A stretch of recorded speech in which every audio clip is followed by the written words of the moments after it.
You guys all know her very well. She's got a very popular radio show, TV show, and I'm very proud to introduce her right up there at the very top where she's very noticeable to the world. Give it up for Laura-Lynn Tyler Thompson!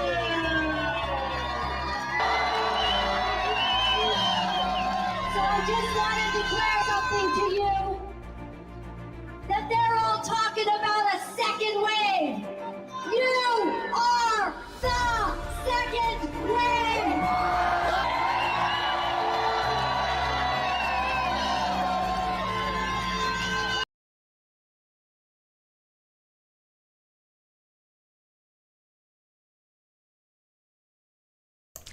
Well, folks, that was to be my guest today on Chris White Africa, Laura-Lynn Tyler Thompson. I'm not sure what's going on here, but we have a first for Chris White Africa.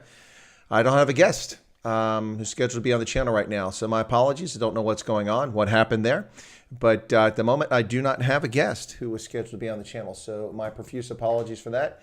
Obviously something I don't control, so disappointing. Not sure what the issue is. Maybe something came up. Maybe somebody's ill. Who knows? But I have not heard from Laura-Lynn. She had confirmed that we were on for today, so I'm not so sure what's going on there. But anyway, folks, listen, thanks and welcome to the channel. I'm kind of disappointed myself. I was all psyched and pumped up to talk Canada, and now I'm all dressed up and no place to go. Check out my jersey. Even got a Canada rugby jersey on, and looks like we're not going to do that. So let's just adjust to fire and see what's going on here, folks, and try to figure out what exactly the deal is. Shackdor says, your best guess so far there every night. What do you mean? I don't follow that. What's my best guess, Shack Dweller? I don't follow. What are you getting at, man? Anyway, yeah, so today's guest is supposed to be Laura-Lynn Tyler Thompson, a Christian conservative from Canada. She's out in British Columbia. She's a television personality, former co-host of the 700 Club in Canada, and known for her positions about stamping out political correctness. So I'm not really, I'm the best. Well, thank you so much, Rosalind. That's very kind of you. But I had a guest scheduled, and it looks like I'm flying solo. So I'm not sure what the deal is there, but no response back from her. Just double checking to make sure she hasn't popped on. But folks, my apologies. Well, welcome to a Monday afternoon here on the East Coast of the United States, Monday evening in central part of Africa and also in Southern Africa. Folks, how are you today out there? Hope folks are doing well. Gutted was promoting this video today and yesterday. Hendo, I am too. No response. I have had a guest previously who committed and then never showed up, and that was, of course, Nadine Hofeld, the singer from South Africa. Laura-Lynn was very excited about this, so I'm guessing something must have happened, or she's tied up and hasn't been able to share with me what's going on. So I'll just leave it at that and hope that's the case for now, folks. But yeah, so welcome to the channel. Rosalind says, I hope we get to speak to her. Well, you won't get to speak to her now because she's not on the channel. So don't know what's going on there, folks, but we'll see. Anyway, my apologies for that. As you can see, I was all kitted out for a Canada conversation. Check it out. This is an older Canada jersey, one with the proper Canadian rugby symbol. That nice one, not that silly one they have now. And of course, you got the good old maple leaf over here. All ready to sing, "O Canada," and in all thy sons command, not in everyone command. And I figured that would resonate with her, all set up. But not sure what the deal is, ladies and gentlemen. But welcome into the channel. Hendo is crushed. Well, I'm a little disappointed myself. That's unfortunate when you book a guest and they say yes, and then you don't hear from them. Not sure what the deal was there. No, Shackdor says, you meant I'm the best guest. That's what I meant. No, I got that. Thanks. That was I got it from Rosalind said that. So good evening, La Dolce Vita. Let me say hello to everybody who's out there. If you're tuning in now to watch Laura-Lynn Tyler Thompson on the channel, well, folks, she's not here. She's not invisible, and it's not a tech issue. I'm not sure what's going on, but she has not shown up, and I don't know why. So I'm waiting for a response from her. Maybe she's having an issue that we're not aware of. So Hendo is here for the outset, of course, because Hendo was waiting to hear Laura-Lynn Tyler Thompson. Stronger Together is here, Shack Dweller, and then who else we got here? Rosalind Hybels here, good to see you. And then La Dolce Vita, welcome to you as well. Well, what's the deal, folks? Hey, Tom is here. Welcome, Tom. Listen, by the way, folks, last weekend I had the awesome 1,000 hours of content viewed. Thank you so much for that. That was great over the weekend. It was really, really, Chris's dog ate his homework. Yeah, that's what it is. Yeah, it was Winston. Winston, did you eat my guest? You're leaving stains on the floor, and now you're eating my guest. Winston, my digital pet, sitting here on the floor, folks. Yeah, not really sure what that's all about with Winston, but yeah, anyway, so... Yeah, kind of left holding the bag, man. That's twice now. And I've had so far just one interview request say no. That was the Kiffness. And as it turns out, it didn't work out so well for germ warfare. So maybe the Kiffness blowing me off was a good thing. I've had one refusal. I've had one promise and not show up and never have the courtesy to respond why she didn't have the show up, Nadine Hofeld. That was disappointing and very disrespectful, to be quite honest. And then today is my second no-show, but I don't know the reason for the no-show. So it may be an issue with bandwidth. It may be an issue with the network. Who knows what's going on out in Vancouver. But for those who don't know, ladies and gentlemen, Laura-Lynn Tyler Thompson is a social conservative, a Christian. She is a member of a political party out there, the Christian Heritage Party. And she's just recently been appointed as the leader of the party for British Columbia. Fascinating. I want to talk to her about that and get her thoughts. Also, she's well known as I said, a social conservative and Christian, and no shame, no apologies for it whatsoever. That's awesome. And she was the former co-host of the 700 Club, the Canada version of that program. So really was excited to have her on here to talk about things, particularly about the Rona, and see what her thoughts are. She recently was at a big rally in Vancouver. And that's what you saw at the outset of the show. For those of you who were here at the outset, you saw the video of her being introduced at that rally in Vancouver in which Canadians were cheering and calling for Trump. Trump, Trump, Trump. Canadians love Donald Trump, certainly quite a few of them. So I was all prepared to talk about Canada and its issues and also what's going on here in the U.S., but looks like that is going to be put on the back burner for the moment. Well, folks, I'm sorry for that disappointing thing. And if she shows up during the show, we'll bring her in. But in the meantime, Joe Emilio will be my guest later this evening. You should see that on the channel. If you haven't seen that already, that should be posted up. So, yep, just double check my mail to see what's going on there. And I do not see her. So anyway, let's keep going. Back to the channel. I need to go just double check and make sure that Joe Emilio thing is actually there. Yep, Joe Emilio's there. Is scheduled for 21:35 tonight, 9:35 in South Africa and Botswana. That would be 3:35 Eastern Standard here in the U.S. Joe Emilio going to come on, talk about his new video, talk about what's going on with his case. What was that? Something just happened. Did somebody subscribe or did we get a super chat? Let me just take myself off the screen. What happened? Something happened. I didn't see it. I just heard the noise. Anyway, folks, so welcome to the channel. And again, my apologies that we do not have our guest here. As I said, I don't know what the deal is, what's going on with that. So anyway, so let's just do this. Let me field questions, folks. Let me just field questions. If you got questions, let me just, this is an open session for questions, at least until if Laura-Lynn is able to tune in or come into the channel, we'll get her in here. But in the meantime, let's just go ahead and let me field questions. Anybody's got any questions that they'd like to bring up and like to talk about right now? Any events that come up, anything that's on your mind? It'd be a regular straight voltage stream where you can ask any questions and we'll just go from that. But let me get back to the chat and see where we're at here. Let's see. So Kilometers per Hour is here. Welcome to you. Stronger Together says, I must say, compared to my mother, who is also old, you know what's going on in the world. All my mother's brothers, sisters like living under a rock. Dude, I'm not old. Where do you get old from? I'm 55. The fact that I grew a Pete Retief beard doesn't mean I'm old. It just means that my beard looks old. So minus the beard, I look far younger. For those who've seen my photograph, you know what I'm talking about. So old, come on. Come on, man. Come on, man. I'm Joe Biden, and I don't endorse that comment. Anyway, well, thank you for the compliment. At the same time, you were slamming me. Judge Doom's Jury of Sin. Well, I like that. It'd be cool if you said Judge Dredd. I'm a fan of Judge Dredd. I am the law.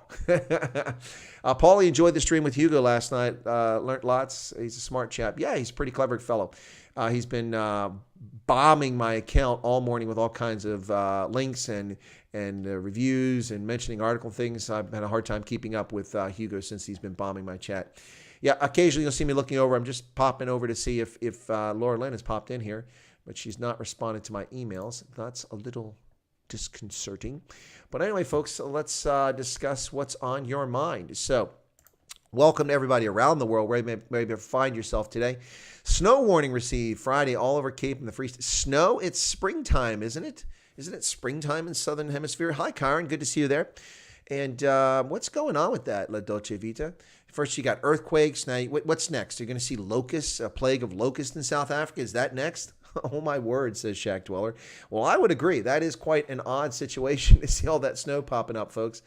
Don't know what's going on there. That is quite strange. But yeah, so let's see.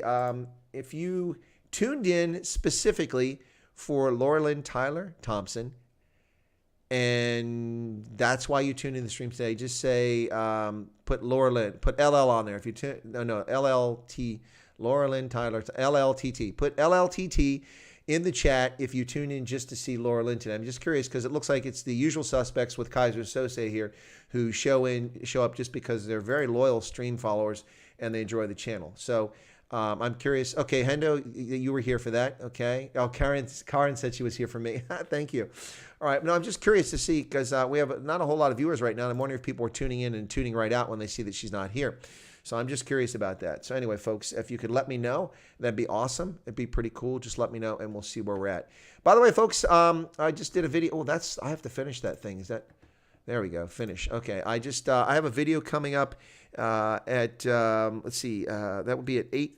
Is it 8:45? Yeah. No. It's 7:45. 7:45 South Africa time on Botswana. Some crazy stuff happening there, ladies and gentlemen. Botswana, the land of the Botswana in Botswana. Some crazy stuff happening with opposition political figures making outlandish claims that the government is rounding up opposition leaders, detaining them, and holding them overnight. Watch the video and find out what's really going on, folks. I'm not a big fan of the government of President Eric Masisi, but I also don't care for hysterical nonsense that's being spewed by people who are simply trying to stir the pot, particularly people who identify themselves as self-styled vagina. What did she call herself? Hang on. Make sure I don't want to misappropriate. A vagina justice activist. That's what she is. She's a vagina justice activist, a black African feminist. Nothing wrong with that. A peasant, an odd thing to put on your Facebook page. A Pan-Africanist. Yeah, whatever. We're still waiting. Kwame Nkrumah, Sekou Touré, and Patrice Lumumba were wrong. And here we are 7 years later, and we still don't see it.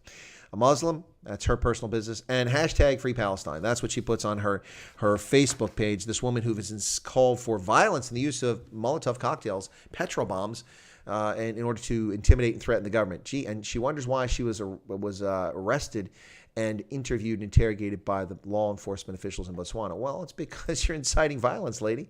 Check it out. All right, so Grim says she looks hot. Well, she's not here, so I don't know how you can say she looks hot. That's interesting. Still not here. Just doing a double check there real quick. Olaf says, I'm here because you're here, and there might be some dude or dudess on as well. You never know. Oh, cool. Thank you, Olaf. I appreciate that. Yeah, it might be some dude or dudess on here or dudette on here. So that's the idea. Well, folks, then let me not disappoint. Let's just let's talk about some things that are happening here. So, of course, we know famously with the passing of the notorious RBG Ruth Bader Ginsburg, the 1 foot 6 inch tall Supreme Court justice. No, I'm sorry, that was unfair. She was actually rather diminutive. That was the point I was making. But with the passing of Supreme Court Justice Ruth Bader Ginsburg, of course, Donald Trump has a unique opportunity in his first term for his third nomination to the court, his third associate justice. Of course, he previously put Neil Gorsuch on the court, and then the man who was subjected to the most vile and disgusting political theater by the Democrats or Democrats and the political left, that would be Justice Kavanaugh. And now Amy Coney Barrett is his nominee. By all accounts, an incredible jurist, an incredible legal mind. 48 years of age, mother of 7, 2 of whom are adopted. Of course, the left has left no time in going after her, trying to attack her, and they're trying to find things they can get her on. Well, the one thing they've already attacked her on is attacking for the fact that she adopted children from Haiti. How despicable is that, ladies and gentlemen? How sad is it that people's worldview is they must attack a person whose generosity includes adopting children from that, Donald Trump famously called it an S-something whole country.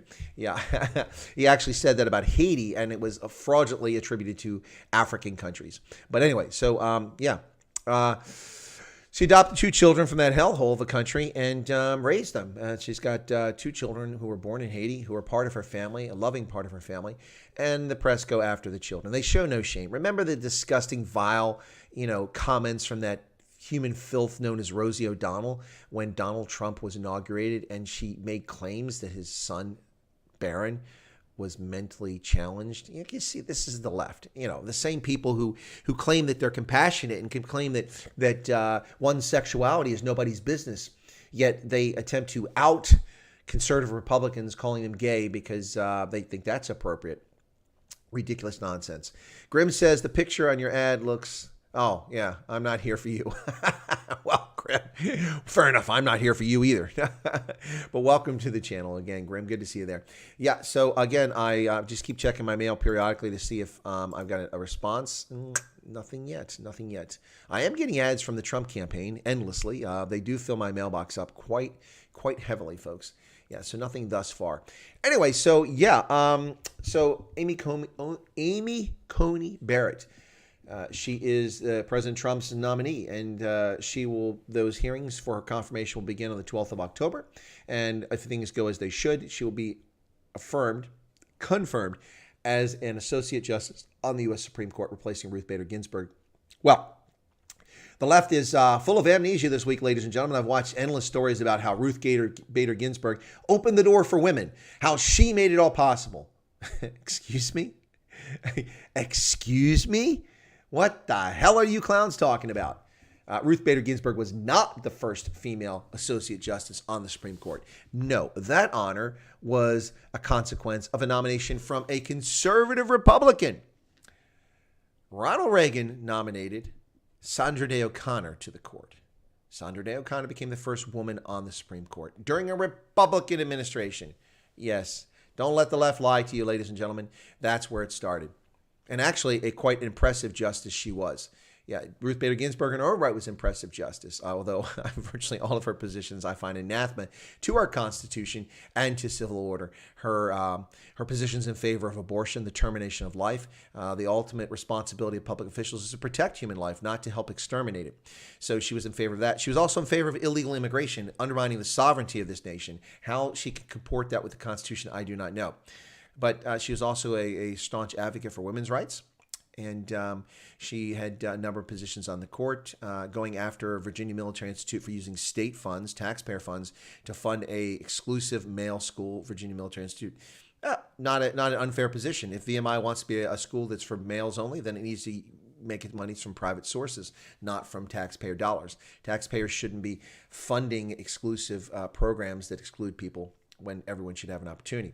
The government's job is to make sure it's a level playing field. And so her position on VMI was famous, one of her most famous opinions, and was not unreasonable. But Ruth Bader Ginsburg has passed now, ladies and gentlemen, and she will be replaced by Amy Coney Barrett. And the left is losing its mind. There you go, folks. They're absolutely losing their mind. Now, they haven't said this because they'll be called out on it, but they will say this, ladies and gentlemen. Wait till they start attacking her about being a Catholic. You know, she's not the first Catholic that Trump has put on the court. Of course, Kavanaugh's Catholic as well. So, interesting that. We shall see what happens. Hakan Engman is here. Good evening to you, Hakan. Good to see you. Long time no see. Amy has a good kind of fear in her eyes. Hope she helps strengthen the Constitution to not be abused by what the lefties have done to Trump. Ruth Bader Ginsburg. Yeah, I think that's actually what I said. That was a faux pas if I said that. Selective amnesia. Stevie says, wasn't there also an incident with children from Haiti involving U.S. political? I'm not sure what you're referring to, Stevie. It's possible, but I don't know. I assume she's called a racist because there's more white than blacks in her home. No, they haven't called her racist yet. But what they have said is that, we have to look into this. How is it that she got 2 black children? That's the first thing. Then you see this vile other stuff. Oh, how disgusting of these white privileged racists to take black children from their culture and deny them their culture. First off, what do you know about those children's lives? Nothing, you jackass that made that comment. Second, how do you know that anything about Haitian culture is not in the home of the Barrett family? You don't. You don't know. So shut up, leftist. Shut up. Come with a real charge. Come with a real accusation, something that's genuine. You aren't going to find one. By the way, Amy Coney Barrett has been on the list of justices for nomination to the court that Donald Trump offered to the public 4 years ago. He made a list. These are the people I would recommend for the court. So it shouldn't come as a surprise. They've had 4 years to dig up dirt. Of course, they were all praying. They were all hoping that Ruth Bader Ginsburg could hold on to be 88 years of age to outlast Donald Trump so they could replace her after Trump lost the election. Now, they've done everything in their power to cause Trump to lose this election. And guess what? It's all failed. Epic fail. One lie, one distortion, one misleading. And the sad part about this is the damage it's done to the U.S. foreign policy, to our reputation abroad, to domestic policy, the civil discourse and armed insurrection which they have fomented on the streets of America's cities. And they don't care about the consequences dividing the society on lies. Open lies, but they do it anyway. And now they are going to go absolutely ape bonkers crap over this nomination. So, folks, what they in their minds they see is, oh my God, the court is 6 conservatives to 3 liberals. No, ladies and gentlemen, it will be at the moment 4 and 4. You have 4 conservatives on the court, constitutional conservatives. You have 3 liberals, and you have a chief justice who can be counted on to test the winds, and he will bend with the wind and make a decision, which means more times than not, he'll cave to public opinion and violate the Constitution. That is Chief Justice John Roberts. He is not a conservative. If you think he is, you're smoking crack cocaine. Not a conservative. The man who contorted his opinion on a majority decision to strike down the effort to make the Unaffordable Care Act's mandate unconstitutional. Because it wasn't constitutional. How in the world can Congress declare a law that forces Americans to purchase a service? That is not in the Constitution. They have no right to do that. There's no such thing as equal protection under the 15th Amendment. That's utter nonsense. Utter nonsense. Or under the 14th Amendment. No such thing. Yet they did it. And remember, famously, Speaker of the House then, Nancy Pelosi, said, pass the bill. We'll read what's in it after we pass the bill. And you take these people seriously as legislators? Buffoons, used car salesmen, gift of gab, better dressed ambulance chaser than the next one. That's what so many of them in Congress are. Yes, they're patriotic, well-informed, well-intentioned members of Congress, but there are plenty of buffoons in there too. And there you go, folks. Anyway, so let's see what else we got here. Debate between President Trump and Biden tomorrow. Yes, ladies and gentlemen, I'll announce it here. My intent tomorrow is to live stream the debate, which will be at 9 p.m. Tomorrow evening. So my plan is to live stream that here on Chris White Africa. And so anyway, that's the plan for tomorrow. Once again, ladies and gentlemen, if you're just tuning in now and you're coming into the stream a little bit late and you were expecting to see Laura-Lynn Tyler Thompson, she's not here. I don't know what happened. You see I'm all dressed up with no place to go, wearing my Canada rugby jersey, and all excited about it. I was going to top it off once Laura-Lynn came on by putting on my red MAGA hat, which goes very well with the red Canadian rugby jersey. Check it out. There you go. Keep America great. Canada, keep America great. Gotta love it. Yep. But as George Bush Sr. said, not going to do it. Not going to do it. Dana Carvey's famous impersonation on Saturday Night Live of George Herbert Walker Bush, ladies and gentlemen. Laura Silsby, 2010. Think the Clintons smoothed that over. I don't know anything about that, Steve. They really should put an age restriction to the court, 75 and out order. Well, you'd have to amend the Constitution to do that, Stevie. And I don't think that you're going to find enough support from 3/4 of the states in order to ratify an amendment for that. Grimm is bemoaning the fact that Laura-Lynn Tyler Thompson is not here. My apologies. I don't control her schedule. She agreed to come on the channel. We prepped for it. I sent her notification. I sent her links. And I have not heard from her. I'm just double checking to see. Nope, nothing from her, folks. Not sure what's going on there. Very disappointing. I'm disappointed as well. So anyway, there you go. Eagles brilliant. What's that? Okay. Check out anytime you like, says Judge. What else? Ronell says, what will the major discussion points be during the debate? Biden and the Dems have been talking about nothing but healthcare issues lately. Thoughts on the Trump tax stuff that's broken today and affected the campaign? Let me start with listening to the Eagles Hotel California. That's what you're talking about. Well, let me start with Paulie's question here. So Paulie asked a question about the Trump. Okay, so it's a non-issue. It really is a non sequitur. And I am nonplussed about it. Why? Because we know that during the Mueller investigation, the fraudulent Mueller investigation over trumped up fake charges on a dossier illegally purchased by a political party, the Democratic National Committee, and Hillary Clinton as opposition research against her opponent. And knowing it was full of lies from a disgraced British intelligence agent, Christopher Steele, they took that cooked up information, which was full of the most vile things it could possibly be said. Being urinated on by prostitutes? Are you serious? You're going to spread rumors and fake nonsense like that about a presidential candidate? That's disgusting. That's like claiming Hillary Clinton was a prostitute. That would be vile too. Disgusting to say things like that. Really is annoying. But the point I'm trying to make... Oh, let me see something real quick. No, there shouldn't be anything there because I'm getting the messages regularly. I'm double checking my mailbox here just to make sure. No, nothing there. Nothing there. Right. So, I was just double checking my spam folder, folks, just to make sure that it's not no message from Laura-Lynn there. She's nothing there from her, and she's not showing up in the Zoom. But so back to the taxes. Okay, so the Mueller investigation had Donald Trump's tax returns. Now that's sensitive, private information, right? Private, personal identifying information, PII. That information is protected under law. But guess what? The New York Times has it. Now, how did that happen? Unless somebody violated the law. How come nobody's asking a question about the New York Times gets a hold of a tax return, which is a private document, and it's not allowed to be disclosed? There ought to be criminal charges preferred on this. The media doesn't get a right to disclose personally identifiable information because they have freedom of the press. No. So that's the first thing. But the real issue here is it's a non sequitur. It means nothing. So Donald Trump, if you recall, campaigned as a candidate, said that the tax system is broken, that the system as it's written is unfair, and that people of wealth have the ability to write down their losses and reduce the amount of income they pay based on the way the system is set up.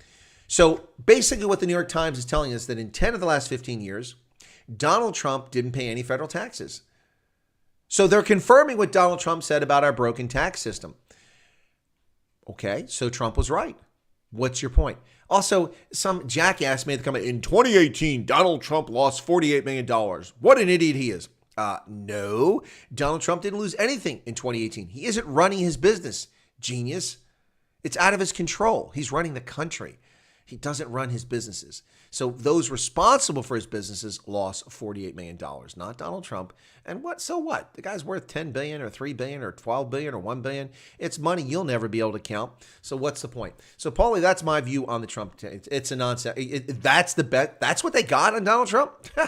It's like the prostitutes in Moscow. BS. It's like the Russia collusion. BS when it was actually the Democrats colluding. Remember, Barry Obama sitting with Medvedev when Medvedev was the puppet so that, of course, Putin could step aside because he couldn't stay in office one more term. So he put his little puppet Medvedev in there and told him what to do. So he basically ran it through a proxy. And then he came back in when he's able to. So Barry leans over with a hot mic and says to Medvedev, so you can tell Vladimir that I'll have more flexibility to give him what he wants after the election. Talk about working with the Russians. The most lame foreign policy. What did the Obama administration do when the Russians invaded the Crimea and annexed it? Let's see. Sanctions, threats, NATO action? No, they did jack. What did the Obama administration do when the Russians invaded the eastern third of the Ukraine and occupied territory that was part of the Ukraine? Nothing. Let's run through the list of lethal weapons that the Obama administration provided, sold, or gave either through gifts or excess defense articles to Ukraine when it begged for help when Russians were killing Ukrainians in the eastern Ukraine. Let's see. Oh, it's a short list because it's nothing, not a damn thing. Yet Donald Trump sent lethal aid to the Ukrainians to protect themselves against the Russians, and he's accused of utter nonsense. These people are disgusting and vile. Anyway, so there you go. So that's my view on the tax returns, Paulie. It's a non sequitur. It means nothing, and it's the best they can come up with. They are running scared. They will get trounced in November.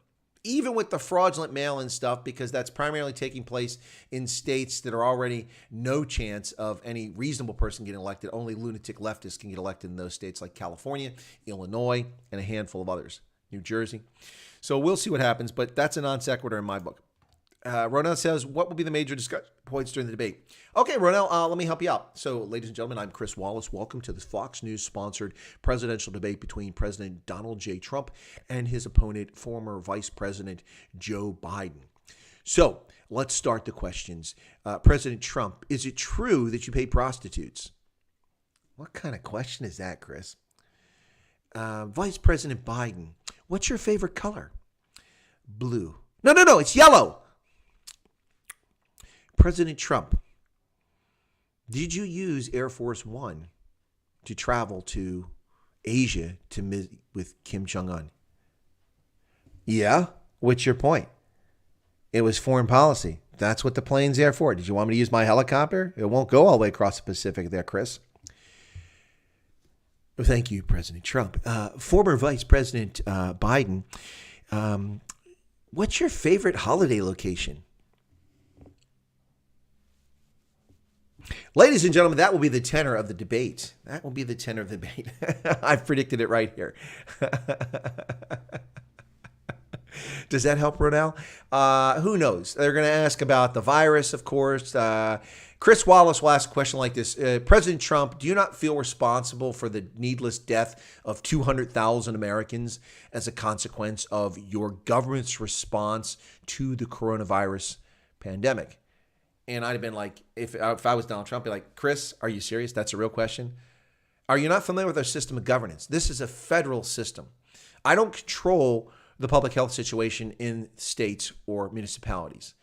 I have federal resources, and we availed ourselves of those resources and provided them to all the states, made them available. We tried to push them. Some states refused, like New York, then cried that they didn't get it. But you clearly are not familiar with civics, Chris Wallace. You don't understand how this country actually operates. But if you're curious about how many people die from this virus, well, how about we take the actual figures instead of the cooked up figures that are being lied about around this country? Anyway, that'd be part of my response to Chris Wallace, but maybe he'll call him Little Chris. Let's see. Oh, Brett Sessoms is here. Good to see you, Brett. Also, the officers were not at fault in the shooting of Breonna Taylor. I'm sick of the far left. No, they were not. They were not. We've seen the reports now. Now, the one officer, apparently based on the grand jury preferred charges, may have been guilty. We'll see if he's in a trial. But yeah, it's utter nonsense. It's utter nonsense. Just like the whole thing. Remember the George Floyd racist white officers kill this guy. Well, the guy that was responsible, approximate cause for his death, or played a role in it, was white, but the other dudes were Hispanic and Asian. So where does the white supremacy nonsense come in there? Utter nonsense. It's so tiring. But the problem is it works. Idiotic, stupid people who know nothing about society and make their decisions solely based on their skin color. Ooh, I'm white, so I'm oppressed. Ooh, I'm black, so I'm oppressed. What a bunch of nonsense, ladies and gentlemen. Utter nonsense. Hashtag sack of cock. You heard it right here on Chris Wine Africa. Hashtag sack of cock. Lying liars. That's what these people are. And they get away with it. Why? Because the media's in their pocket, and that's what people see on their TV every night. So that's what they believe. Can you imagine that? But actually the case, ladies and gentlemen. Well, thank you all for sticking with us here. This is Chris on Chris White Africa on the Adaba Africa channel. And yes, it is Monday, the 20th of September. And yes, if you tuned in now, you would not be amiss to expect to see Laura-Lynn Tyler Thompson on the channel. But guess what, ladies and gentlemen? She's not here. I didn't chase her away. I didn't turn down my guest. I don't know what's going on. I have communicated and I've not heard back from her. So I'm beyond disappointed and I suppose a little bit annoyed. But, you know, she's under no obligation. I mean, people offer to come on the channel. So I don't know what happened. She may be having a crisis. Maybe someone's ill in the family. Who knows? But I have not heard from her. So hopefully we'll hear back from her. Let's get back to some of the other comments over here. So Brett said, the Breonna Taylor thing. Then Brett also says, I strongly disagree with Trump's North Korea policy, but Clinton tried the same thing in 94, and 94 the New York Times praised the policy. No, they didn't try the same thing. How do you mean Clinton tried the same thing? No, Clinton, no. Brett, Clinton gave North Korea $1 billion in cash, gave them $1 billion of food, and we gave them $1 billion of fuel so that they wouldn't freeze and starve to death. That's not what Trump did. He didn't give that stuff to North Korea. So how is it the same policy, Brett? I don't follow what you're saying. Please explain the similarities there. Of course they praised him. The New York Times is a leftist rag. That's why, it's affectionately known as the New York Slimes. And I know this because they lie all the damn time. Ladies and gentlemen, 3 years ago, after Donald Trump came to office, within weeks of coming to office, some unknown Liberian American wrote this ludicrous op-ed piece, which the New York Times published. They didn't buy, op-ed. You still have a responsibility to fact check your op-ed contributors if you're an editor. They didn't fact check anything. They published this thing. He hadn't even been president for 9 days. And it said, I'll paraphrase it for you. Donald Trump's cutting of funding has a dramatic and disastrous effect on African foreign policy in Africa. It has affected this program and this program and this program. What a horse crap. What a bunch of manure. The budget that was in place was from his predecessor, not from Trump. You inherit a budget when you walk in office in January, you genius. You don't change policy and change. Nothing Donald Trump did in the first 9 months he's in office affected the budget for that fiscal year and the programs. It's just all lies, just like the fake Muslim ban. Lies, leftist lies. And this is why people rally to Trump. Because we're not stupid. You're stupid for lying to us. Why don't you just point out Trump's shortcomings, his true failures, of which there are plenty? No, you've got to make up bullshit. Utter bullshit. That's what you make up. And expect people to fall for it. And to your credit, plenty of people are stupid enough to fall for it. All around the country and around the world. Black Lives Matter. Yes. Let's put this in perspective. The African National Congress, its police service, and its National Defense Force beat to death Collins Kossa and 11 other black South Africans. Because of the press they get, they're terrified, so they pull out of the townships.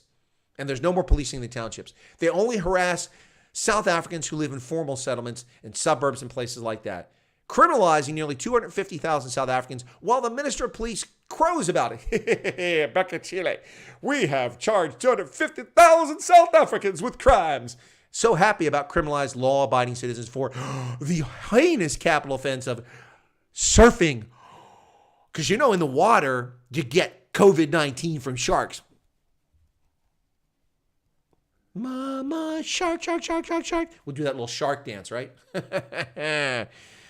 Papa, shark, shark, shark, shark, shark. Idiots. For walking on a beach, for standing in your yard. Criminal behavior. It's already a cloud cuckoo land south. Already no free speech in the country. When you insult somebody, you go to jail as a convicted felon. But you can sing songs about murdering people based on their ethnicity. And it's cultural. Kill the Boer is cultural. Oh, please. Utter nonsense. Utter nonsense. Anyway, stupidity going on here. But we're not stupid. Plenty of people are, but we're not stupid. Anyway, so let me catch up on the chat here, folks. And what have I missed? So the discussion points debate. Yeah, that debate will be on tomorrow, La Dolce Vita, and I will be live streaming it as long as I can get the proper feed for it. Okay, and why is my chat is not up to date. It's not upping up. So here we go. All right. So what I was waiting for an answer from Brett, so let me get back to that. But Brett, before I get to that answer, my thoughts in general, Romeo Dallier thought he did the best he could to contain the Rwandan genocide. The UN held him back. Agree to disagree, and I'll talk about that specifically. I've met him. I know him. I know the situation. Rosalind says, why do you think Biden is leading the Dems? Is that the best they can do, or we're being duped? No, I think it's because Biden is an empty suit, and they know that they can force him into resigning, and then they'll get their progressive, whoever that was going to be. In this case, it'll be Kamala Harris, and that'll be the president. That's what they want. That was the intent all along. They think that Donald Trump is so unpopular that all their lies, their mysticism, their fake stories have been successful in diminishing the vote for Trump. But the real problem here with the Democrats is they're losing the black vote. They're not losing a majority, but they're losing black voters who aren't going to vote, or they're going to vote for Trump in record numbers, and they are terrified, and so they'll do anything. But Biden is, listen to Kamala Harris, African American. She's not African American. That's comical to say the least. Not even close to being African American. It's just ridiculous. She is a Tamil Indian / Jamaican whose family owned slaves in Jamaica. So to listen to her talk about the Black American experience is beyond comical. I have more Black American experience than Kamala Harris, having lived in the projects and around black folks for a good portion of my life. Anyway, so let me catch up. So Emery Force says you should get a paycheck from Republicans. You do a good state fact, Democrats. Twist their narrative. Well, no, I have no money from the Republicans. Why is this super chat not showing up? I just saw a super chat and it did not show up on the screen. What is going on there? That is odd. Or maybe my volume was just low. No, it didn't even show up on the screen. Oh, there it is. Okay, John Jarvis gave a super chat and it just took a while to show up. 140 Rand. Thank you so much, John. I appreciate that. I'll get to that in just a second. And I just want to get to these chat. I know I'm behind the chat, folks, but that's because I'm kind of amiss, wondering where Laura-Lynn went to. But it looks like she's not showing up here. So anyway, let me get back to where I was at, because there was a question. Oh, Dahlia, that was the question from Brett. And then Brett says he sent Madeleine Albright to engage with Kim Jong-il. Clinton threatened to pull U.S. troops out of South Africa and did not condemn North Korea's human rights problem. Trump did similar. What Trump did is he propped up little Kim's ego and gave him a platform, which was enough to get North Korea to stop launching intercontinental ballistic missiles over the airspace of Japan, committing an act of war. Not an act of aggression, that's an act of war when you fire an ICBM over the airspace of a nation. And that was happening on a regular basis. That no longer happens. So whatever, and we all forget about that. No one talks about that anymore. Whatever North Korea does or doesn't do, they're not firing ballistic missiles over Japan's airspace, which was increasing tensions and was very likely to Japan to do something in self-defense against North Korea at some point.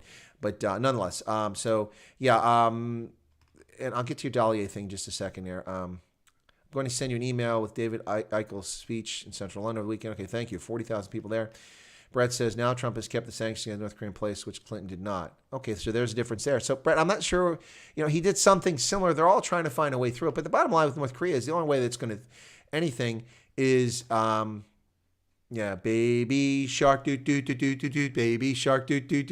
That's right, Steve. That's the one.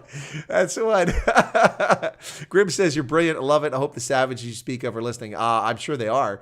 They're certainly tracking this stuff. Okay, back to Brett's question for Romeo Dallaire. Listen, judging Romeo Dallaire is unfair because we weren't there. He was there. Nonetheless, I am not as generous to General Dallaire as others. As I said, I've met him personally. I've read his book. He was in an untenable situation in the United Nations, and Kofi Annan screwed him and the others. But the problem I have with General Dallaire is that his Belgian peacekeepers were captured when they were providing protection for VIPs. I think it was for the president or the prime minister, who was prime minister. They were protecting them, and they were captured. He went there, and they were in detention there. And he did not demand their release. I don't know if he just trusted that they wouldn't be killed, but they were executed. The Belgian soldiers were executed. Executed. And that falls on his shoulders. They were his troops. They were his responsibility. He was there, and he didn't focus on getting them out. At least that's his own recollection, the way he told it, and others who were present. And so for that, his ultimate responsibility to his troops, I always take issue with this. But he was in an untenable, difficult situation, and it haunts him to this day. It haunts him to this day. But it's just another example of the United Nations and its feckless missions going into places with its stupid chapter missions about chapter this and chapter that. It's utter nonsense. When you go into a place like that, you go in prepared for self-defense and for offensive action. Otherwise, you don't bother. To their credit, the African Union mission in Somalia is not a peacekeeping mission. That's what people keep calling it, but it's not peacekeeping, ladies and gentlemen. It is peacemaking, peace enforcement by arms, ladies and gentlemen.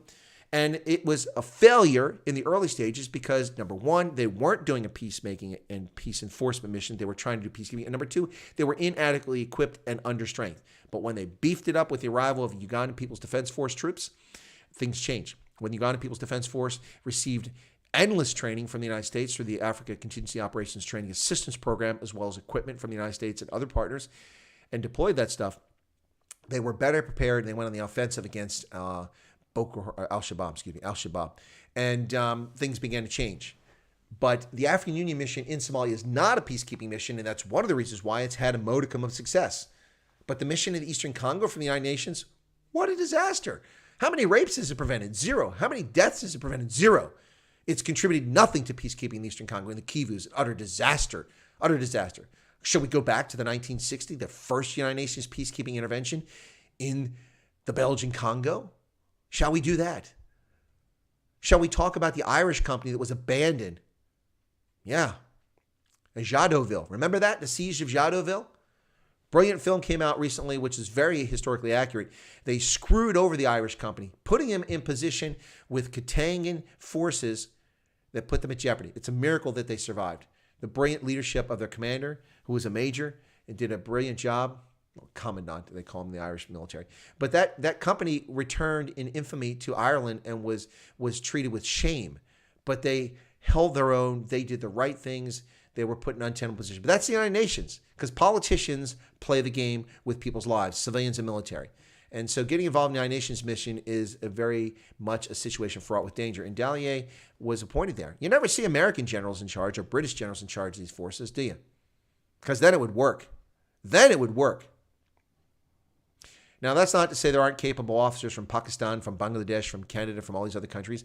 But when you send officers from countries that have no experience in combat, ever, or recent, and you have feckless leadership, you shouldn't be surprised. You shouldn't be surprised. That having said, I've dealt with amazing peacekeepers from Jordan, from Nigeria, from Pakistan, from all over the world, including the Irish in Bosnia. I dealt with the Irish. They're fantastic. Okay, let's see what else we got here. Brett says, I can come back on your show and discuss Sally's involvement in the Korean War in detail. Okay, well, Brett, the problem I'm ready to now is that October is going to be very difficult. It's because I've committed to doing some work for the Army War College, and so my schedule is going to be off, and the streams are going to be different times. But we can talk about it. Why is Kamala hiding? Because she's got nothing to say, Sharon. John Jarvis gave 140 Rand Super Chat, which I mentioned earlier. It says, today it works. The Super Chat. Yeah, John, that's right. I forgot. Yeah. Well, it worked. It worked when you were on Ronaldo's stream, but that money was for charity for Ansel Roots. By the way, Ansel Roots committed to coming on my show, so we'll get that going as well. Paul Doveton says the AMC is a criminal syndicate. Paul, you're always saying that, and I don't disagree with you. Baby shark, do do do do do do. Baby shark, do do do do do do. Mama shark, do do do do. Now it's in all our heads. There you go. You got that earworm going, folks. Erica says, my grandkids sing Baby Shark to me. I bet they do. It's hilarious. It's just one of those weird things. By the way, it's a South Korean company that came up with that little thing. It's funny. Brett says, you see the film Outbreak. Outbreak is not realistic from the standpoint that you don't watch Kevin, what's his name? The guy got in trouble for that show. What's his name? The guy from Kaiser Sose, the Kevin Spacey. You don't see Kevin Spacey die in the lab and then suddenly they just take serum and they come up with it and everybody's cured. That is unrealistic.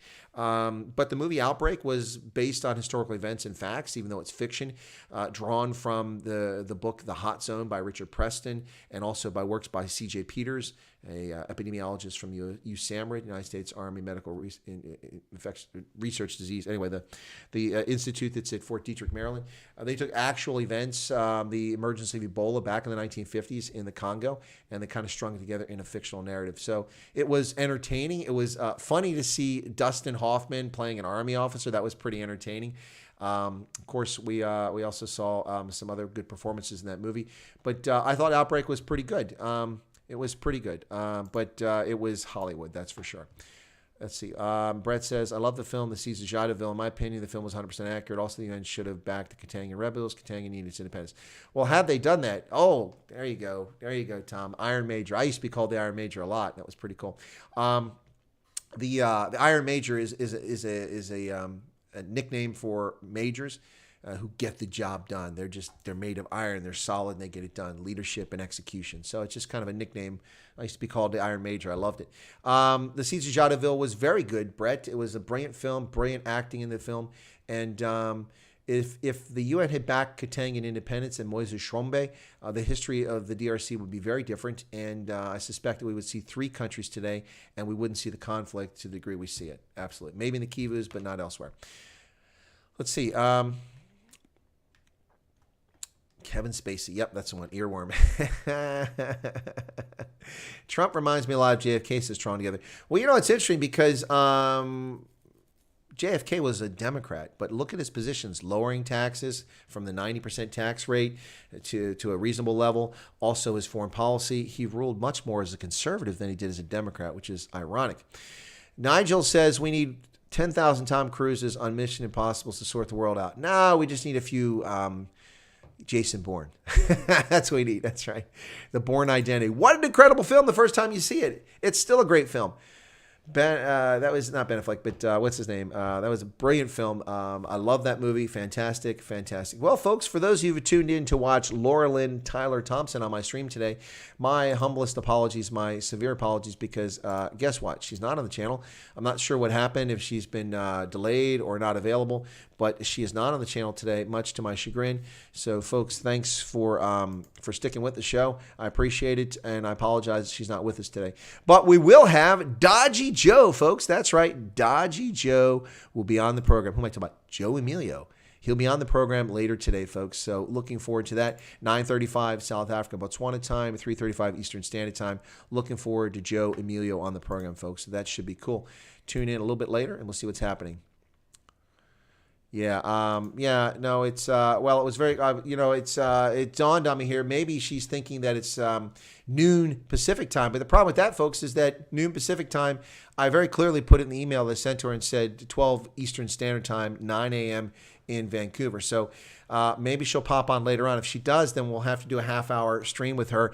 So that's a possibility too. You know, with time zones, people sometimes get them discombobulated, mixed up. I was a little concerned about yesterday's guest, but if we got the time right, but we did. So I will pay attention in case she tries to come on and get in touch with me a little bit later on. If she does, then what I'll do is we'll do a short stream for as quick as she gets on, or a half hour. So it'll be an unannounced one, and then I'll have her on and we'll do that and maybe get a full stream later on. So there's all kinds of things that could be happening here, folks, but my apologies that Laura-Lynn Tyler Thompson is not on the channel right now. So Shaq Dweller saying, have you ever been to Tsavo? No, I've not been to Tsavo. I've never been there, but I'm familiar with it. Brett says, what's your favorite film about Africa? Favorite film that featured Africa? Mine is Cesar Jadoville's pretty good. Also, what's this? Is the Battle for Algiers or something like that. There's a film from back in the 50s or 60s was really good. The 60s thing was fantastic. Usual Suspects is awesome. That's right. Erica says, I'm great by myself. Well, thank you, Erica. Very kind of you. Erica says, Moses Shumbe won Independence. I must watch the Siege of Jadoville. Oh, Erica, if you've not seen the Siege of Jadoville, you are missing out. That is a very well done film, folks. That's actually, as part of the film series at U.S. Army War College, I was the person who introduced the film and then elaborated on after the fact. In fact, if you want, folks, let me see if I have it here on my computer. If it's on this computer, I'll bring it up, but I can't promise it's on this computer. So give me just a moment here. Why is my computer? There it goes. So let me just look and see if I have that. I can put those slides up. Okay, Jadot. I don't think I have it here. There we go. Oh, look at that. All right, so in January of 2019, so about a year and a half ago, I did this. Let me see if I can get this up, folks, and we'll do kind of an impromptu slideshow if that's okay with you guys. It's not a lot of slides, just a couple, but we'll talk about it, and I'll elaborate on this a little bit. Okay, so only 4 slides, so not a whole lot. 5 slides, excuse me. All right, folks, so are you guys up for that? Are you guys up for me to bring up this PowerPoint presentation on the Siege of Jadoville? You tell me. All right, can I get a yes or no? Can I get a yes or no? What did you say about, Brett said something about, it's not there, disappeared on me. Oh, yes, Kari Jamie Wella says yes, yes, yes. Okay, guys, all right, then you're going to get it. So let me do this. I got to be careful how about I bring it up because it's frustrating. Let me see if I can bring this. Okay, so yeah, I'm not going to be able to see your comments here because, oh, maybe I can move them around. A squad of nuns can sort us all out. Okay, here we go, folks. I gotta import it real quick. Import this window. So let me just do that. Window capture. Let's go. Come on, be nice. All right, just take a moment here, and I'll call this Jadoville. And so you guys get a freebie here. This is what I did. Basically, a quick synopsis of what I did. I'll do it quicker than I did because it took more time. Siege of Jadoville PowerPoint. There we go. All right, so let me get that up on full screen. And I got to get the chat window so I can keep up in case people have questions while I'm doing this because I won't be able to see the screen. So let me just do this very quickly. Okay. Right, there you go, folks. All right, so let me see what you guys are seeing. This is tough for me to do. I know one way I can do this. Hang on a second. I'll look at my mobile because my computer is not cooperating because of the way the slideshow is set up. So let me just take a look at my mobile and see what you guys are seeing, and then I'll go from there. Well, let me get to my channel. Oh, that's not what I want. Here we go. Here we go. All right, so you guys are seeing, okay, that's still behind. Why is it still behind? All right, that should be, you should not be seeing that. Why are you still seeing that angle? That's not the proper angle. That's not what I see on my screen. Okay, this is very frustrating. I don't know why it's doing that. That's very strange. Let me pull it up again. Okay, that's not going to work because you can't watch it that way. Let me just mess with this, folks. Oh, I know what happened. This window switched, so I've got to do the.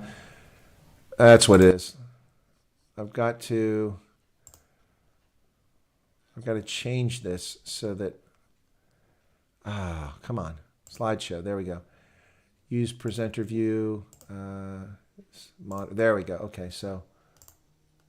All right, now it should be right. Sorry about that, folks. It's a PowerPoint thing. So you should be up now in just a moment with the correct view. Give me a second here. Oh, that's loud. Okay. Come on. Well, it's still not right. How is that not right? That's bizarre. Okay, let me just do this. Okay, I'm going to have to. All right, folks, sorry about this. This is what happens when you do things behind the screen. Let me do it again. All right.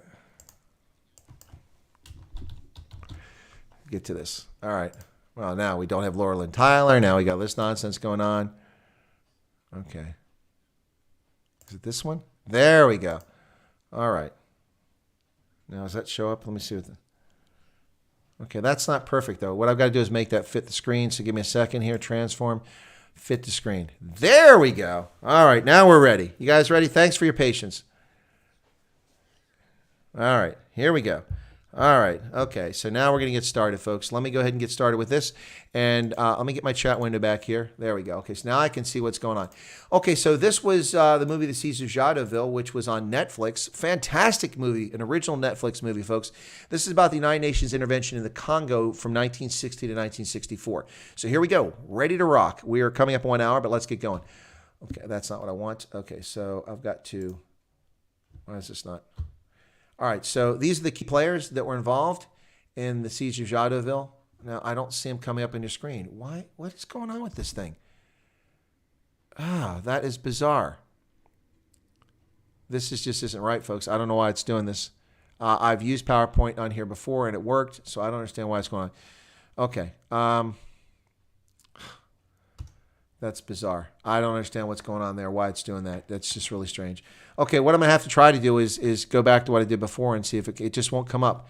I don't know why it's doing that. So, very strange. My goodness. Window capture. Let me try it again. Let me do this here. I'm going to have to do this every screen as we go along. Okay. There you go. All right, now that's in the window. That's strange. Anyway, so let me try it this way and see what happens. So this is the key players involved in the Siege of Jadotville.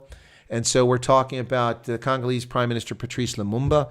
And now that I'm kind of out of sorts here, guys, I'm probably going to mess this all up. My apologies for that because now I'm kind of out of sorts with the way this is working. But it's still not, it's showing the wrong thing on the screen. You shouldn't be seeing the first screen. It's not what I see being transmitted. Very strange. Okay, now my stream is behind here. Oh, geez, this is I can't. This is why I can't do this thing unless I'm prepared ahead of time because it's just acting up. Okay, now you got it. Okay, good. All right, so that's Congolese Prime Minister Patrice Lumumba, excuse me, and then Katangan Prime Minister Moise Tshombe, whom Erica knows.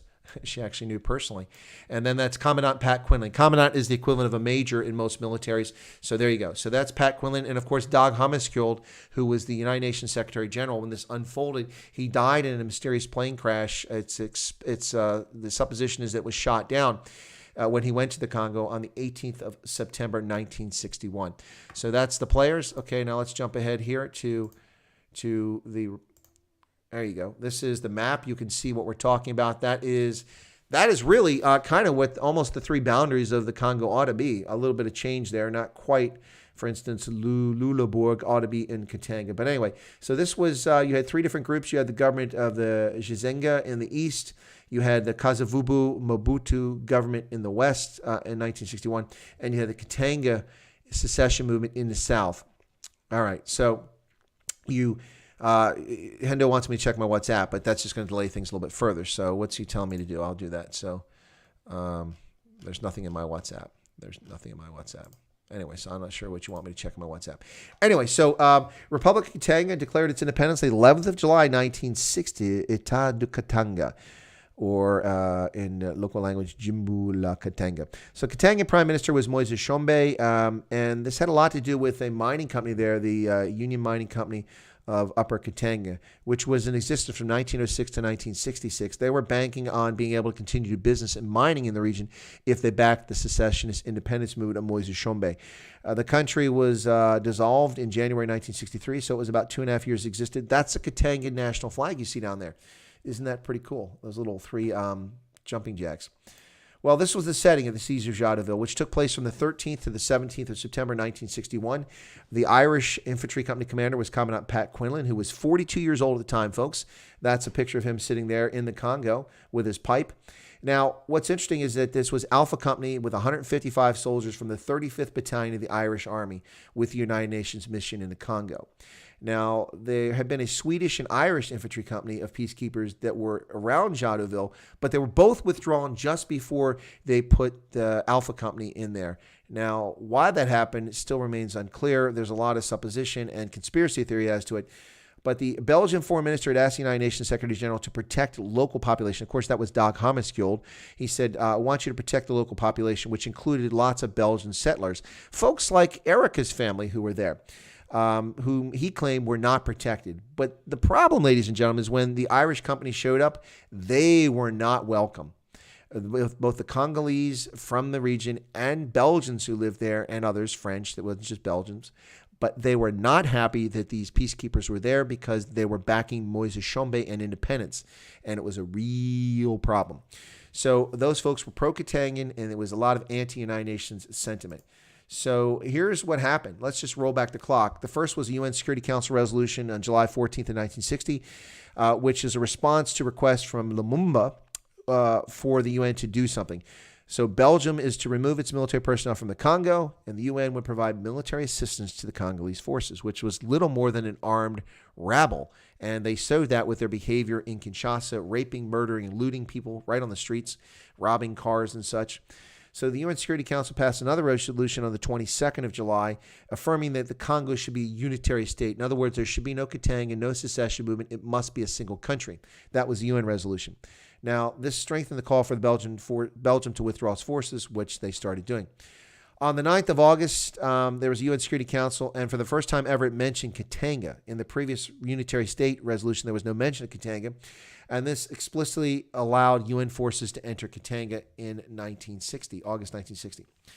There was a further UN Security Council Resolution 161 on the 21st of February 1961, which authorized, this is the entry, all appropriate measures to prevent the occurrence of civil war in the Congo, including the use of force if necessary in the last resort. So that's the sort of unbundling of hands that need to be done in the Congo. It was finally allowed with that resolution, but people were still really reticent, hesitant to do what they needed to do. So the capital of Katanga was Elizabethville, which you see on the bottom there of the map, and this is what happened. So let me just take that off the screen and get back to the conversation because that's really distracting now. So what happened is the Irish company came. Commandant Quinlan told his troops to set up defensive positions around this little hamlet that they were guarding, and they did. And before they know it, they saw militia and Katangan forces approach them, being led by mercenaries from France and South Africa and other places, but primarily French, but not strictly French. And they came at them, and they attacked the Irish company because they didn't want their presence there. Well, the Irish defended themselves, but they didn't have any resources. They didn't have any resupply. They called for assistance. They got none from the United Nations, and they were kind of left on their own while they were almost completely surrounded. They were attacked by mortars. They were attacked by small arms fire, and a force many, many times larger than them, at least 10 to 15 times larger than them, attacked them. They were very creative in their defense. They were able to hold their own. Eventually, after 3 days or so, they ran out of ammunition and explosives. They had nothing left to defend themselves with. So Quinlan's option was to keep his troops in a desperate bayonet struggle, which, of course, is not ideal because the approaching enemy could shoot you before you got in bayonet range. So it would have been suicide. So Quinlan took the option to surrender his forces to the Katangans, and he did, and they were in prison. And the UN was incredibly embarrassed by the situation, as was Ireland. And so they negotiated for the release. They were released as POWs, and then they were taken back to Ireland in disgrace. And for 3+ decades, the history of Alpha Company of the 35th was lied about, and they were painted as cowards and failures, when in fact what they did was heroic. The movie The Siege of Jadotville restores some of the glory to them. Unfortunately for Commandant Pat Quinlan, he died before his reputation was restored some years before this movie was made. So it's really unfortunate, but that is the situation. And that's what happens with politicians. They screw soldiers and civilians over all the time because they don't care. All they care about is power, and that's what matters to them, folks. Anyway, so that's a really condensed version of what I gave. I gave a much more in-depth version of this, talking about the history of Patrice Lumumba and the argument between him as the prime minister and the president, of course, was Kasavubu. Now, what happened, folks, for those of you who don't know, is that Patrice Lumumba was a bit of a troublemaker. He was an agitator. He worked for Coca-Cola in the Congo, and he saw himself as a Pan-Africanist, a la Sekou Touré or Kwame Nkrumah, fellow travelers, and felt that it was his destiny to be the guy. But he was an ass, and he was arrogant and egotistical, and he thought that he was being clever. He thought that in a new dispensation that by becoming the prime minister, he would hold the power, whereas his opponent Kasavubu became the president, and Kasavubu thought that as president, he would have the power. So from the instant that this government was created, as the Belgians withdrew, it was in chaos because you had two competing political opponents, one who thought they had the power, the other who thought they had the power. Now, Patrice Lumumba, who was beloved by black African nationalists, but they don't know jack about who he actually was. They just love the idea of Patrice Lumumba, kind of like Che Guevara, a provocateur who was nothing but a troublemaker. But Patrice Lumumba, when they had a speech, famously, which I've watched in French, and it is very shocking, when the French king, or not the French, when the Belgian king came to the Congo for the turning over ceremony of the independence, instead of saying, thank you for coming, we appreciate you coming as guests, we now chart our own course as an independent nation, Patrice Lumumba intentionally insulted the Belgian king and Belgium, and intentionally agitated them, and therein set the own seeds of his own destruction, because he pissed a lot of people off, not just the Belgians, but a lot of people. A lot of people took offense to what he said. Now, his grievances were legitimate, but that's not how you do things diplomatically. That's just not how you handle things. It did not help anything. So that was the first misstep. The second misstep is that he sent the army out to Katanga, but they didn't go to Katanga. They flew out and they landed in the wrong place, and they massacred thousands of villagers who were loyal to the government, but no more, not after this. They thought they were in Katanga, but it was a rabble that went out there. In the meantime, the streets of Kinshasa, they're just stopping cars, ripping people out of cars, taking women off and gang raping them, both Africans and Europeans. It was horrific. And things descended from there, ladies and gentlemen. In the east of the country, they murdered Catholic missionaries, chopped their bodies up and put them in freezers and ate them. Cannibalism. Finally, a group of mercenaries interceded, went in there and released those who they could find who hadn't been butchered and murdered. Unbelievable, the senseless stupidity and idiocy of what happened in the Congo. We can blame the Belgians for not preparing the country, but we can certainly blame the Congolese for their conduct. And we can blame Patrice Lumumba for much of this. Now, that occurred after he was killed or assassinated in Katanga later on.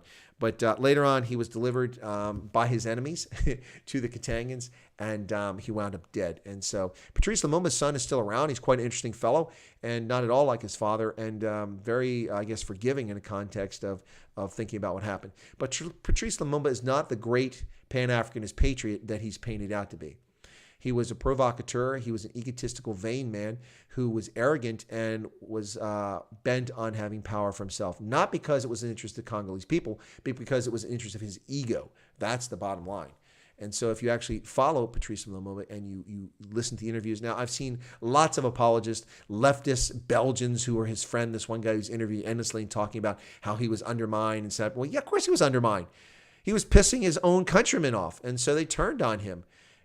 Just like Kasavubu had enemies, Patrice Lumumba had enemies, and they were Congolese enemies. Now, of course, this gentleman, his name escapes me, whom I've watched interviewed in French, who's a Belgian national, endlessly talks about how the CIA are responsible for this, and the Belgians, and it's just nonsense. He was delivered there and delivered by Belgian pilots. That's a fact. That's a fact.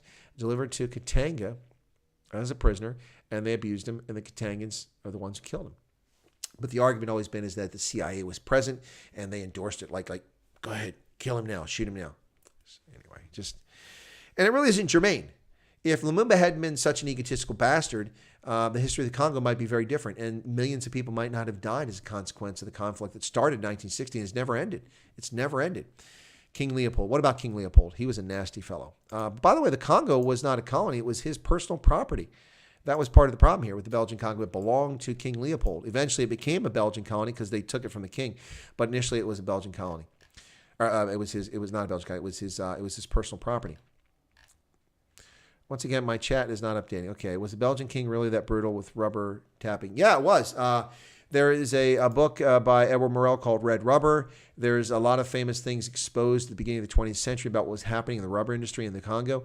And yeah, indeed, it was quite brutal. The agents for the king's company in the Congo would chop the hands off of people for misdeeds or perceived misdeeds or for failure to work and that sort of thing. Yeah, it was quite horrific. It's not made up. What happened to Belgian Congo was disgusting and vile. But the things that happen to the Belgian Congo are no more vile than what happens to South African commercial farmers today in a supposed purported democratic South Africa. Yeah, in a country that considers itself a country. At least the Congo had an excuse. It was descending into chaos. Dante was on his way to the inferno in the Congo. Ask Erica. She can tell you what it was like, even as a small child. I'm sure she has poignant memories of what happened as they got out of there. Utter horrific. And at least the Katanga was spared a lot of this until later. But what a mess. What an utter mess, folks. Sounds like the Irish had big ideas. I don't know what you mean by that. I don't think they had big ideas. I think they're just trying to be part of a UN mission. And Pat Quinlan found himself in a very untenable situation. Erica says, could never understand why Moise Tshombe didn't last as president. Was he too pro-West for his own good? It's a little more complicated than Erica, and I don't really want to get into it today, but Moise Tshombe, the reason he didn't last is that Katanga couldn't last, and it couldn't last in the face of United Nations opposition to what was going on, despite the mining companies and the interest that were there. Info Swiss Oil, Submariner, you're another story. We worked with one Rhodesian Rifles? Is that what that is? Yeah. So, by the way, ginger is delish in chicken soup. If you say so, Judge Doom. South Africa never be at peace with the ideology of democracy. Well, I wouldn't call it an ideology. I'd call it a political system. South African Air Force is tops, according to Rudy. Hey, Rudy, good to see you there. I wanted to serve on the subs, but I had to join the PF. So never went on the subs. Okay? Swiss Oil's talking. Okay? You guys are having a lot of chat there. Okay, so folks, I'm going to call it here. And my apologies that I did not get Laura-Lynn Tyler Thompson on the program today. I'm not so sure what happened there, folks. My apologies. I will be back at 9:35 South Africa, Botswana time, 8:35 in Windhoek, London and Abuja, and 3:35 Eastern Standard for Joe Emilio here on Chris White Africa. That's in lieu of the Straight Voltage Night Owls edition. Joe Emilio will be on the channel. We'll be talking about his recent 12-minute video about hashtag FootSecANC and also what's going on. Grim is gutted, says Shaq Dweller. Well, Hendo is too. Guys, write to Laura-Lynn and say, hey, how come you didn't show up on Chris's program? Lynn says, my brain is loving all these historical facts. Thank you, Chris. Well, you're most welcome. It's the advantage of being a historian, an historian that's not just focused on one place. I mean, you want to talk European history, German ethnic history, American history, we can talk those things, and even have a degree of experience and knowledge when it comes to Asia, although it's not my forte.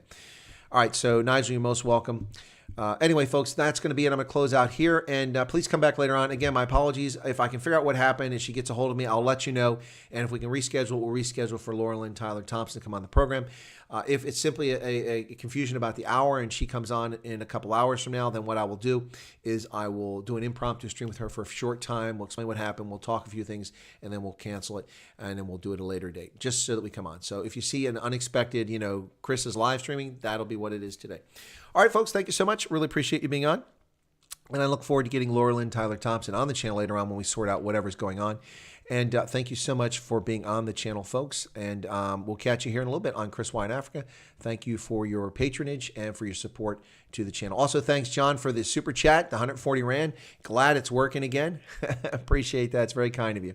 Awesome. Thank you. Bye, Donkey. Thank you very much. Well, by the way, please, in about half an hour, folks, I have a debut, a premiere video on Botswana. So please tune in for that. That'll be on it in about 30 minutes. There'll be a premiere. You should get a notification as I hang up on this that I have a video premiering in 30 minutes. So please tune in for that. It should be epic, and you'll hear about what's going on in Botswana with the political nonsense and machinations. So we'll see you all shortly.